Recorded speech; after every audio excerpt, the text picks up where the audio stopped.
back to the Sioux City Show. My name is Taylor Grody. I'm hosting this thing in the studio. With me today, I have Sifu The Sensai, a Sioux City musician, and he's here to tell us all about all of the things he has going in the works. He's one of the musicians from Sioux City whose career is going to the next level right now. And go ahead and talk about that, man.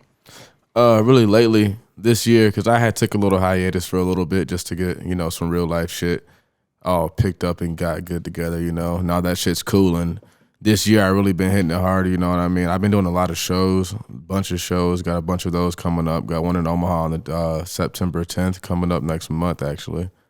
And then got a song dropping on the 31st of this month as well, this Tuesday coming up with my boy Psychedelic Sidekick. You guys probably know who he is, He's been out here too. And then, you know what I mean? I just been putting out a lot of stuff and thinking about putting together this EP to release later on this year. No concrete date still, but something like that. Right. So you're from Sioux City originally, right? Mm-hmm. Okay, dope. Have you been doing, the entire time you've been doing music, has it been in Sioux City? Yeah, I mean, pretty much as far as like starting out, making it in Sioux City, or you mean like just like traveling, going to places? No, I mean not just shows, but a lot of people go to Omaha even if they want to take a little step into the next level. Definitely. I've been like, speaking of Omaha, definitely got a bunch of homies down there that me and Psych had met way back, and definitely been putting our footprints over there in that area. And I went to Atlanta to record sometime last year with my boy Tay Groove. Shout out to my mans. We went out there and did like a few records out there in YK Osiris' studio. That shit was pretty cool. Definitely. So I've been paying attention to your career for a bit, and I've been paying attention to the Iowa rap scene in general, or the Iowa, Nebraska regional rap scene, right? And I think that in the last couple of years, there's been a whole different blow up of the region. Even when you're talking about Iowa rappers, Iowa rap, when I was living in Iowa City and up until 2010 to 2015, about that, there was always Iowa rappers that were really getting put on, but it was always people from Des Moines, Cedar Rapids, whatnot. And now it's like really crazy to see you guys really having names even in Des Moines, where they're talking about Psychedelic Sidekick, Sifu The Sensai, Tay Groove, everything that's going on in Sioux City, even Static, and whatever, Sioux Falls, and then you got King ISO is really blowing up in Omaha. So it's crazy how the whole he's already region. there. Yeah. So I guess, have you seen people who, and you said you met people in Omaha years ago. So have you seen everybody in the region kind of lifting up to the next level? Or and the best part about that shit, the crazy part is like when we had met a lot of these guys you had just named, like we were all kind of in the same stage of our careers. You know what I mean? Like we kind of found out who we were as artists, but we didn't really know where to go with it or how to go with it. And that's just something with trial and error, unless you got mentors, which, we do have some of those guys out there. But it's just dope seeing like of how everybody's taking their own steps and working at their own pace and actually getting to different levels and still doing it. And not a lot of people have like dropped out or gave up on it. Definitely. And it's, just talking about how it's been going back for years for you guys is Jay, Psychedelic Sidekick's got that song with Jay Influential, the Ghost song. And then he's also, and then just like the levels of connection. And then he's got a few songs with King ISO. And then that like instantly connects you with the national rap scene instantly. So and that is like the dope ass, like crazy part about it and shit. Like when your friends start doing things, as long as you're able to capitalize off of that momentum, you should automatically be able to get some of that momentum off the backlash. You know what I mean? Because like we always say, like all it needs is one person. You know what I mean, to crack in the circle, and then as long as you're putting in that work to capitalize, you're right there to be cracked right there with them. Right, because everybody knows like Joey Perb, Alex Wiley off of Chance the Rapper, really. So A lot of those are Chicago guys back in the day when I like got into Save Money and all them and Vic and all them. I had recognized a bunch of those guys just because they got on songs with Chance, and Saba, Smino, all those, and those guys are huge now. Like they done definitely made their footprints.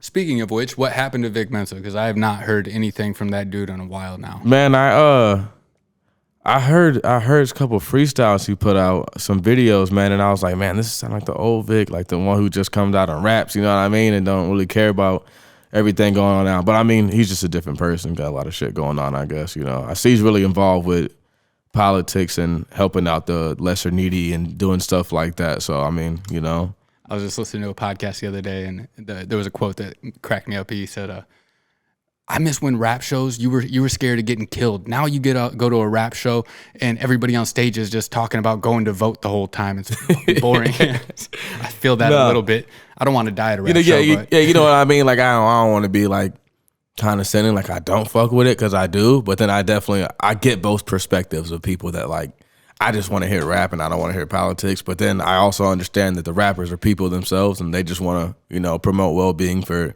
all of our people as well. You know what I mean? Get them involved in the community because a lot of black people ain't really involved in, politics or really, like educated about it. Not myself turning included, out to vote, really. Yeah. And so I guess career-wise and, musical style-wise, that's probably two different lanes. But who would you say your influences are style-wise and what type of music you like and want to do, / do you have any influences on how you want to make moves for your career? Style-wise, it's really hard to say. I mean, like nobody that like I really like, because I done took bits and pieces of things that I've been influenced by like some of my idols that got me into rapping. But like when I name them, like it's like I don't really sound like those guys. But those are just the guys that like influenced me to get into rapping, like Drake, Lil Wayne, Kendrick, J. Cole. Chance is actually one of them. Kanye, Kid Cudi's, the Mac Millers, like those guys. But you know what I mean? You can't really replicate those styles. You know what I mean? But as far as like what they influenced me to be original, and motherfuckers still gonna fuck with it. You know what I mean? End of the day. And that's kind of what I take from those guys and everything. Yeah. And I don't know. Yeah. And as far as like, what'd you say who I wanted to? I guess like how, for me, I have people who I look up to as far as directors, whatever, filmmakers. But I also have people who have gone about their career in a way that I think is attainable. Yeah. Because, for you, in your instance, like, you're not in a position where you can take a Big Sean route and wait outside of a record, outside of a radio station for Kanye West to rap to him. Like you can't. It's not an option living in Sioux City. So, like the more Chance the Rapper coming up with a crew style is probably more feasible. Definitely. Yeah, I definitely like the way that Chance did it, coming up with the crew, and then just the way that he used his surrounding area. The Midwest. You know what I mean? Because obviously he had Chicago. Which is definitely one of the meccas. But I feel like he was more organic with it. You know what I mean? Like he didn't go the straight industry route. He more just went through word of mouth, people hearing about him. Like you said, he came to Iowa City a few times. We've talked before, and that's I've said this story a few times, but I literally heard Chance the Rapper's 10-day mixtape the morning it came out, about 5 minutes after it dropped, when he was still I think he just graduated high school. Because I was already a fan of Vic Mensa from Kids These Days. Their Twitter account tweeted out Chance the Rapper's mixtape. So and see, me, it was the opposite. I found out about Vic through Chance, and just because I didn't know that Vic was doing that band shit till way back. But definitely the way that Chance took that route, and kind of just trying to do shows and keep branching out through like the middle of the spider web. You know what I mean? And just to get as many as fans that fuck with me heavy as I can. Yeah, and I think that you're kind of in a good lane, at least like style wise and marketability wise, because that's 50% of it in the industry, right? Is just from from somebody who's not you, and I don't know what your goal is with everything. I'd say that your sound specifically is like a combination of TDE / a little bit more like Southern rap, like Big Crit style flows, maybe a little bit, and then like more ludicrous in the early 2000s lyrical content subjects. Early on, and when I started rapping, like this is like years ago, man. I had a couple people that said Ludacris, which is crazy because I mean, obviously, you know what I mean. I know all of Ludacris's hits, you know what I mean. But I ain't never like bought a Ludacris album and you know what I mean, and bumped it on repeat and memorized his songs and stuff like that. So I always thought it was crazy when people said Luda, but still definitely a compliment though. Yeah, and it's a good lane to be in for sure.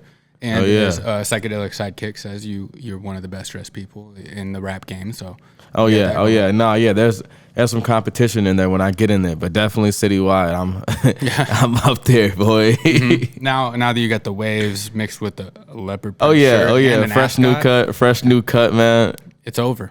It really is. Yeah. So I guess without divulging the entire roadmap, what would you say your plan of action is right now? Because I can tell you my plan of action for how I'm going to get my career to where For me, it's learning on how more to utilize the internet. Because obviously, where I am, where I'm located, where I'm living at, I can definitely get more organic things through face to face, but it's not one of the meccas where you would, end up getting spotted by somebody or something like that.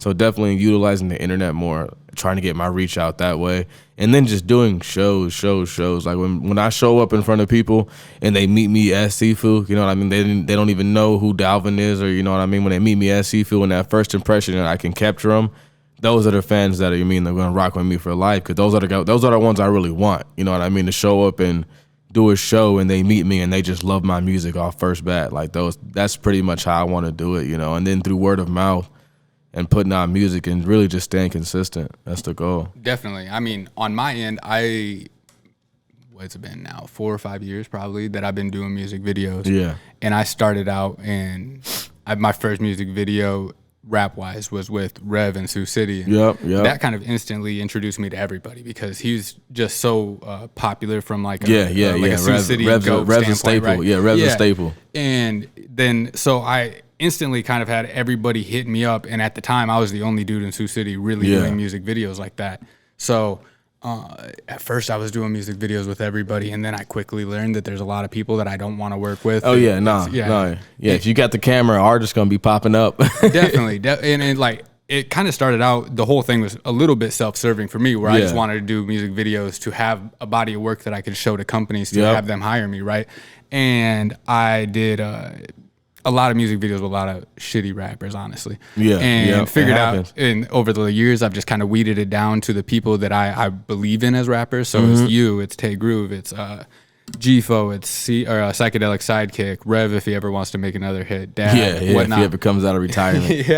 Yeah. So, and then I guess there's a few people out of that group that I kind of, a few years ago, started working from the mind frame that the key now is music videos, right? Yeah, and it's because people aren't clicking on SoundCloud. You get so much of a better turnout when they just see it pop up on there and they're scrolling and it's like, oh shit, what's this? Definitely, and like Dad's first mixtape was out for over a year before we released the Go to Work music video, and I had all that backlash instantly. Yeah, so it's obvious like that was the game changer, right? Yeah, and I think that you and Psychedelic and Tay have like really bought into the music video concept. Oh yeah, man, and you really can't not buy in, because shit, I see the difference of my first opening day of when I released a song with the music video, like with it, and then look at the views of that at the end of that day, and then when I don't have a music video, at that point you really can't even like not do it, because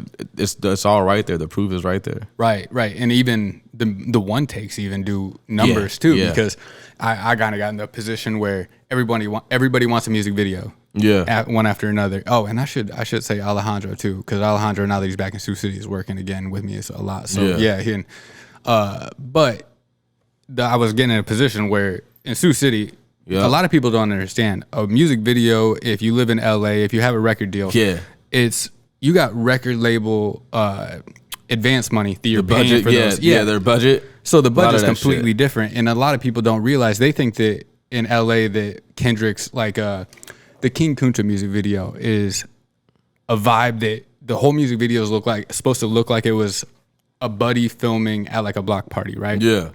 And people don't realize there's a 20-person crew behind the scenes making that video happen. But it's, But when we do a music video, it's really just me there. Yeah. Or I might have one other person with me. Maybe one other person. We might we might even help you set up and do things like that. Like that shit's all self-made. Exactly. And then I only have the budget's not money that I can live off of by any means, because it's not you're a dude with a job. So you can't just pay my whole salary for me to live a life. Yeah, doing music definitely videos, goes right? both ways with that shit. Yeah, so in the music or the one take music videos were a way for all of us in Sioux City to really be able to work together. Where I'm building a body of work, you guys are building a body of work. We're keeping everything cheap, making it come out quickly, and it's still giving the same effect on the back end of a full produced music video. So yeah, it's been dope to, I guess, like have people buy into the whole concept and make that happen and keep progressing the scene all together like that. And you get when one of your guys' video blows up, and then G-Fo's featured in the next song because he took a long time not putting out anything. He went through a longer hiatus than me, and everybody was on his ass like, "What fuck are you doing, bro? You raw as fuck." yeah. Even people in Sioux City that are tuned into the like rap music scene a little bit weren't even aware of him for the longest time. Man, took a long hiatus. Yeah, I'm glad he's here though now. Shit. Yeah. The scene's definitely been picking up. You know, we're gaining ground. The wheels are spinning slowly, and we just got to get to that hump. And then once we hit that downhill and start really rolling down that shit, everybody gonna notice that shit and end up hitting us up and all that other shit that we already know is gonna happen. Exactly. So how old are you now?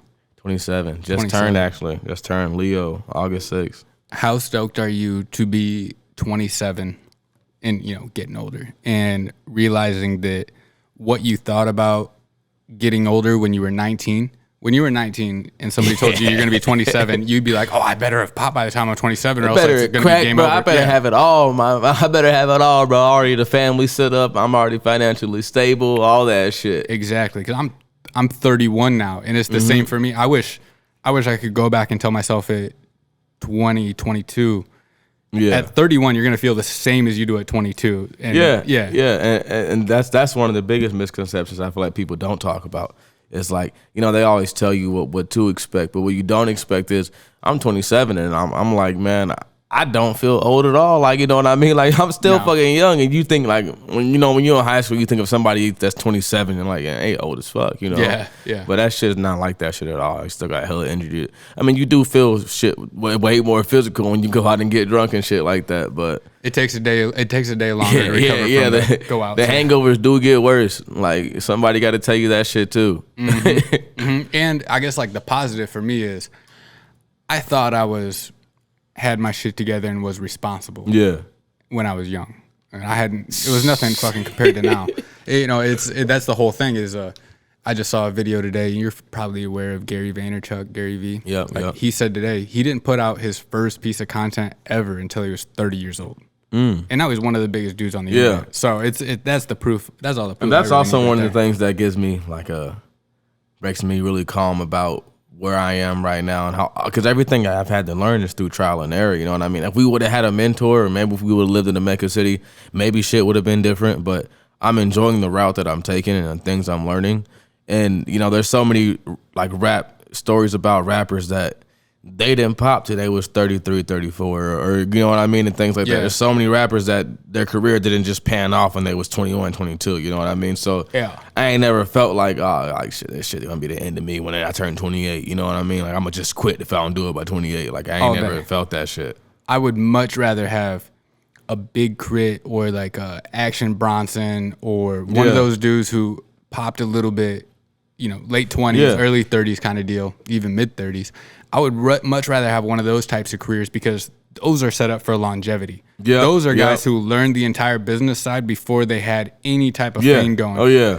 Because the other side of that is, we could go through the names of everybody in the last 3 years who have popped for 1, 2, 3 songs and then completely gone. Hell of them are just young as fuck. Yeah. Faces covered in tattoos, and now they're trying to get a job at a Jimmy John's, Shit's crazy. Shit's crazy as fuck. Yeah, who even dudes who were the number one dude, or at least top of the XXL freshman list, Lil Yachty's and whatnot. Or where's he at? Yeah, and a lot of them motherfuckers is I just think the clout of them at the time when they were all the talk of the town was when it was they were fresh, you know what I mean? And a lot of the motherfuckers have not fallen off. Like, they're Designer. they're still, and that's the crazy part. Like, even Designer, like, they've fallen off just like what we pictured them as at the time. But like, if you like really type in what they've been doing, they've actually still been making, you know what I mean, making bread and everything like that. They're just not, at the pinnacle anymore. You know what I mean? Bro, like, I was just wondering what Slim Thug's been up to the other day. Because I don't know, you're probably maybe not old enough, but in 05, dude, he had Still Tippin'. I knew Slim Thug shit. Yeah. I mean, he was the type of rapper who had a couple songs with Beyonce. Yeah. I forgot he had one with Beyonce, matter of fact. Yeah. So he was out here. He went from that, and I was like, I wonder if he's still making music, to he's putting out like 3 mixtapes a year, and they're all dope actually. So I went through his. That's what I'm saying. You know what I mean? It's like, and it's through. You know what I mean? It's the whole world is, you know what I mean, point of view. You know what I mean? Like, just because something doesn't exist to you, don't mean that shit ain't popping somewhere else. You know what I mean? Like, right. and that's what everybody gets. Like, oh, I ain't never heard of him. I don't know him. You know what I mean? But like, a lot of people fucking have, and that motherfucker's still making bread off them loyal ass fans he's done had for the past 10, 15 years, you know? Mm-hmm. And that's the whole thing. When you real to somebody, like, and they can tell that your whole career wasn't just, you know what I mean, like a facade. You just weren't trying to look the part, but motherfuckers gonna fuck with you forever. That's the thing about it. Yeah, and now you also have the benefit of, without all of the labels controlling everything, you don't have to. You can blow up in a lane now and be huge in that. Shouts out Social Media for that shit. Like, right. I mean, how many TikTok rappers are out there? Speaking of crazy like, local rappers, and you know what I mean? Yeah, they pop on TikTok and then make the career off the shit. I just made my second TikTok, by the way. I don't really know how to work the shits, but like, I be feeling old as fuck trying to work it. I be trying to put in some different clips and shit. Like, I was fucking with it last night. I put out one. I'm on Sifu The Sensai for that shit as well too, you know. Shout out all your socials right now so we don't forget about it at the end. Man, they've been doing me dirty in the social media world right now. Preach. So I made a new Snapchat, but that was just on me. Snapchat ain't did me like that. That's, you know, that's Sifu the G. Mm-hmm. But man, Instagram and Facebook, they've been on bullshit, man. They deleted me for no reason. I don't even like. I was flagged for like 7 posts in like within 2 minutes one night. Probably, and I don't know if I got hacked. I think it was a third. They said something about a third party app or something like that. I don't know, but they deleted both my shits without anything. But I made a new Instagram. It's at Sifu The Sensai _ after that shit, and then my Twitter is Sifu 3 I's 2 U's. Sifu 3 I's 2 U's, and then then I'm on Sifu the G as Facebook as well, man. Dope. Yeah. I think that's all of them. That's horrible. Social media or Facebook and man. I put in work on them shits, man, and it's just like they just got, you know what I mean. It's like they just got for a minute, you know what I mean. In the social media world, like I be seeing like female celebrities posting videos crying and shit, like when they social media get deleted, like. The motherfuckers is like God in the social media world. They could just be like, "Hey, we could take your whole fucking page away real quick." right. It's like you whatever you get banned for, but meanwhile the the president of the Taliban or the ministry or the minister of propaganda or whatever for the Taliban has his own Twitter account. Twitter's like, this is cool. Bro, they PR account going crazy. Whoever managing that shit is doing great. They over there dancing to Drake and shit. I be seeing hella videos on that shit, bro. That shit's wild. Yeah, I've been really thinking about, on this podcast even keeping things a little bit more halal and making more in terms with where I should be living according to them, just in case they decide to keep the shit going and come over here and make some. You know what I mean? What they win and they be like, "Hey, you that guy that was trying us out in the podcast? We fuck around might keep you." Yeah. Shout out to the whole Middle East right now. Hey, and shout out to China too. President Xi Jinping seems like a great guy. Just in case, I'm covering all my bases here now. And if Trump gets a 2024 victory, he's cool. And if Biden gets elected, love him. I'm just the most politically correct podcast here. No matter who wins, I'm set up for success. You love it all, man. Yeah. No shame. Yeah, exactly. That's at this point, you really got to do that. So you're off OnlyFans. You're not on OnlyFans, right? Nah. I thought about it one day, man. I had a real thought about it. It won't go fly though. There's no way. They really. Did you see that? All the news about them like this last week. They couldn't do it. That shit was a flex. And then you see I heard they reneged already. They said that we're just gonna suspend it for a while. Yeah, I was telling my business partners. Yeah. I said this is one of those moves that a dude like me was sitting in the marketing meeting and they listened to me. Because every meeting I've ever been in with a company, I throw out crazy ideas. I feel like who's ever in the boardroom is a bunch of people that are like, they don't like shaking ass, but like it's getting them some money, and they know who the fuck keeping the lights on in that motherfucker.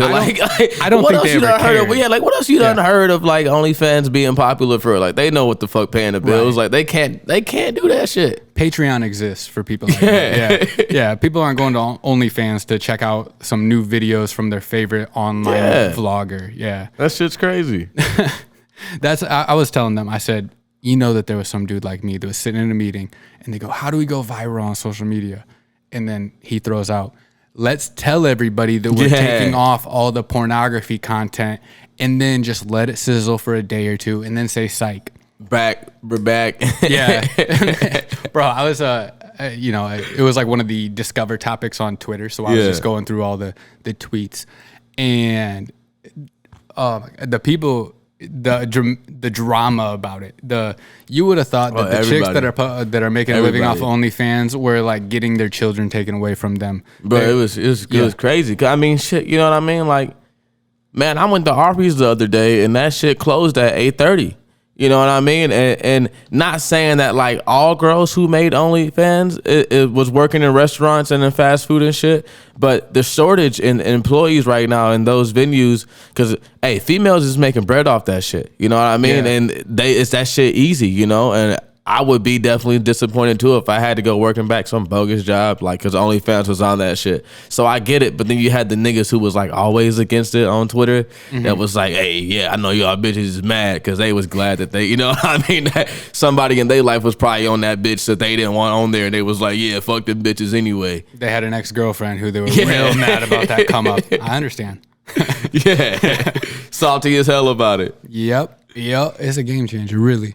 So I guess what do you want to do next? What do you have a feature from a major artist that you want to get? Do you have somebody you want to work with, a city you want to perform in? What's your big goal? As far as I can't really, pick a city, because at the level you're at, like, you know what I mean, you would want to name a big ass city, but that cannot be the city that shows you the most love. So like as far as that, I don't really know, but where I want to go with it, like I definitely want to go in a bunch of different avenues. I've always loved fashion, so like, and I'm real meticulous and picky with the clothing I want to come out with, because I just don't want it to be like buy my clothes because I rap. You know what I mean? Yeah. Like, I want my clothes to be like, you gonna buy these bitches regardless if you even know that I rap. Yeah, you said that like, you don't want a merch line, you want a fashion line. Yeah, right? You know what I mean? And every now and then I could combine those two ideas, you know what I mean? Me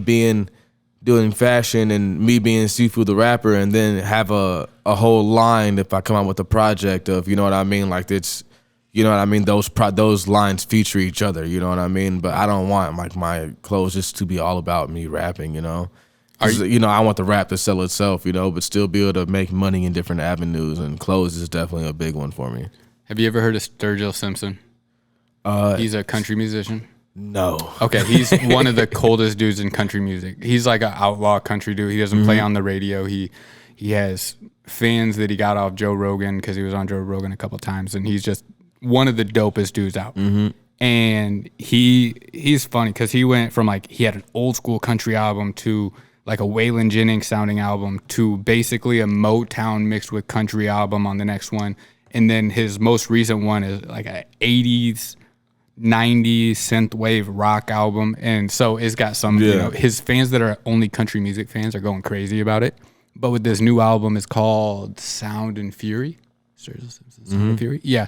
And the album has an entire anime that he hired, one of the top anime companies in Japan to do. That if you start the album, if you start the album, the second that the anime starts, like it's a soundtrack for the anime that he made.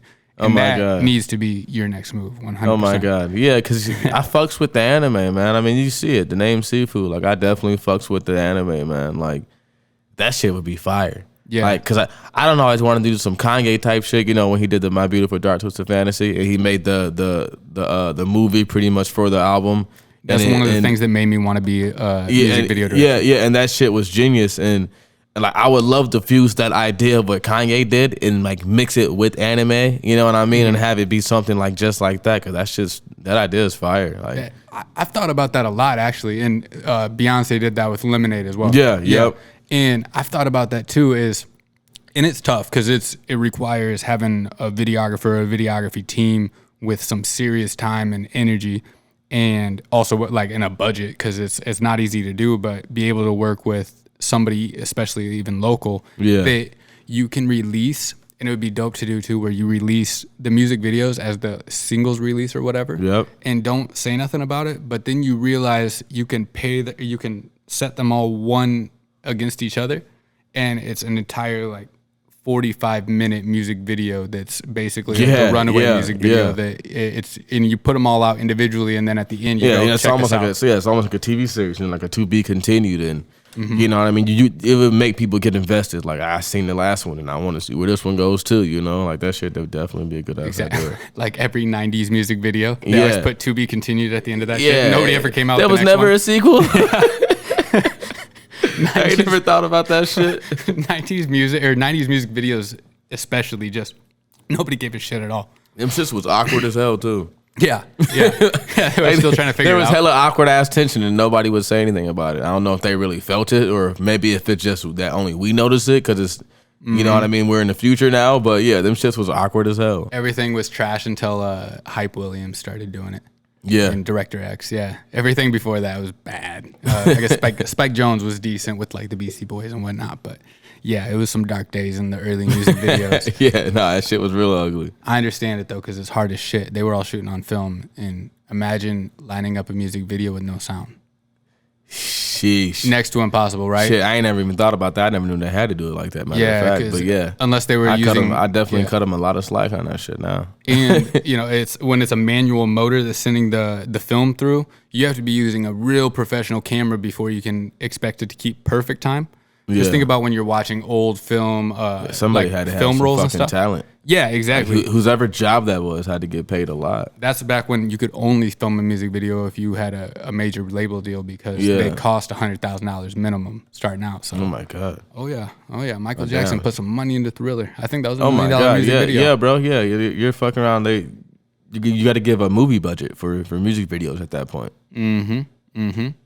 I guess. Yeah. Do you plan on staying in Sioux City for your career? As of right now, you know what I mean? And I definitely don't plan on being here for, you know what I mean, the whole longevity of my career, like the whole duration of my career. But, you know, until this shit gets really kicked off the ground, and and I see myself being able to be comfortable as not having to have a plan B. And I really don't have a plan B, right? Like, to be honest, like I'm definitely all in on this shit. But when I say comfortable, as in like I don't even need any other income other than what I can make off my music and the avenues of me as the brand of Sifu. If I see myself being comfortable and doing that, oh yeah, I'm out of this bitch. Yeah. I'm gone. That's I looked at Young Gravy at Saturday in the Park. And I thought, if this dude can do it. That's the thing about it, man. And I don't feel like that about it, like me and a lot of my niggas, man. Like the in Sioux City, the state of Iowa, and kind of the tri-state area as well. Like I'm like, man, there's some motherfuckers. I swear to God, if the right person here, like any one of us, like we're out of here. Like, and that's the thing, is just the limitation of the right ears in the area that we are is just like there really isn't. You know what I mean? Somebody that could just hear you and be like, yo, I know this person. I heard you got that fucking shit. And then just take you out of here. Like, we don't really have that opportunity. No, unless you go to Chicago, I guess. We have, Tech Nine. If Tech Nine takes a liking to you in Kansas City, but you got to be kind of in that lane. Strange music is a very specific. You gotta be kind of in that lane. Because I don't really see, anybody not outside of that shit getting in there. Maybe J-Rock. Like, J-Rock is more. He was not really. Yeah. I always forget J-Rock was some strange music. That's fucking crazy, man. Right. Yeah. J-Rock. I guess he had like Murs and shit too. He had a few of those West Coast dudes for a bit. Yeah. Even Ritz, kind of in that lane, I guess, more or less. Yeah. But he's still much more of a Slum American kind of dude. And then Prof has what's it called? In Stop House or something like that. Stop House Records in Minneapolis. So yeah, because those are really I guess. But the big picture is Tech Nine and Prof are really the only two dudes outside of Chicago, LA, Atlanta, and New York that can really put you on. Yeah, honestly, and like you said, they gotta have to take a liking to you, which is why a lot of record labels that are ran by people who, like music.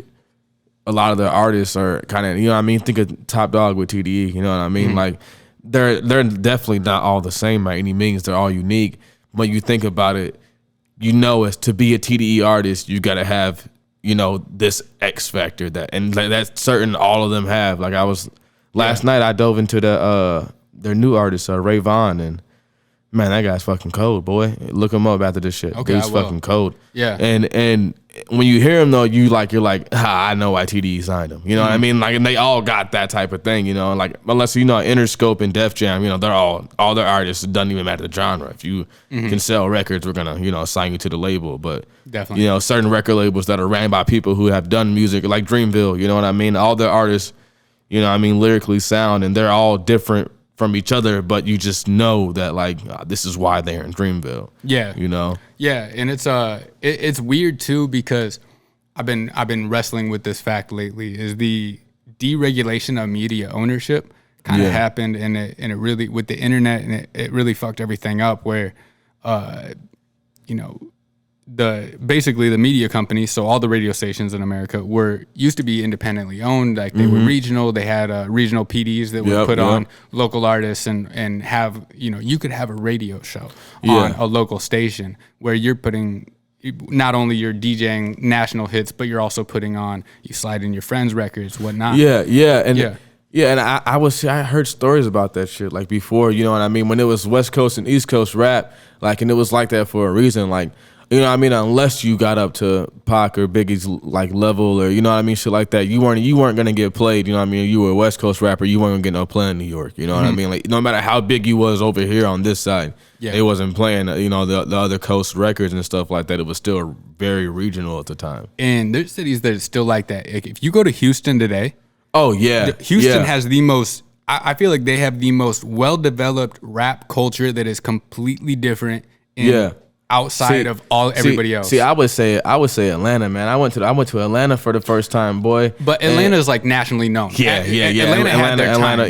Houston has definitely a underground scene where you can live well in Houston and only being known in Houston, like type shit. Yeah, yeah. I mean, shit. You got Slim Thug still huge in Houston. Lil Flip. You got Paul Wall. Paul Wall. You got. And have you heard Toby Nwigwe? Yeah, that song that he got, yeah, that dude's dope. I've just been on. I've been on a real. His videos be fucking so visually pleasing. They be gas, bro. They be fucking gas. Yeah, I've been trying to figure out. Oh, but that's a good example because that dude's he has to be in his 30s. Yep. That does go back to what we were talking about. And he also has been putting out a video a week since 2017. So goddamn. Yeah. So and I found out about his video. He got a team, you know what I mean? And that was the part right there where I had to realize, like, man, like if I want to have that production, you know what I mean? Unless you're going, but Russ ain't shooting his own videos, but unless you're going to be like Russ and you know what I mean? And you write, record, make the beat, mix and master your shit. And then, you know what I mean? You able to do all that as on your own and put that out. Not a lot of people have that talent and, you know, that knowledge to do that shit.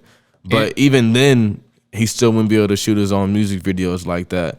So like when you have the team of people, like, you know what I mean, like around you and productions like that, because cost is less, you know what I mean? Because to put out a music video a day, a week. I mean a week. That shit, you know what I mean? Like that's a lot of fucking work. Like that's a lot of budget, and I mean unless you have a team of people that are willing to believe in you and they ain't taxing you, you know what I mean? Because they know if we both do this, we're gonna go up together type shit. This is okay. So if I have one bitch about Sioux City, it's that if people want to be a young entrepreneur who, you know, you don't have to be an entrepreneur who invents something new. You don't have to be an entrepreneur, even like me, who owns a company and does this.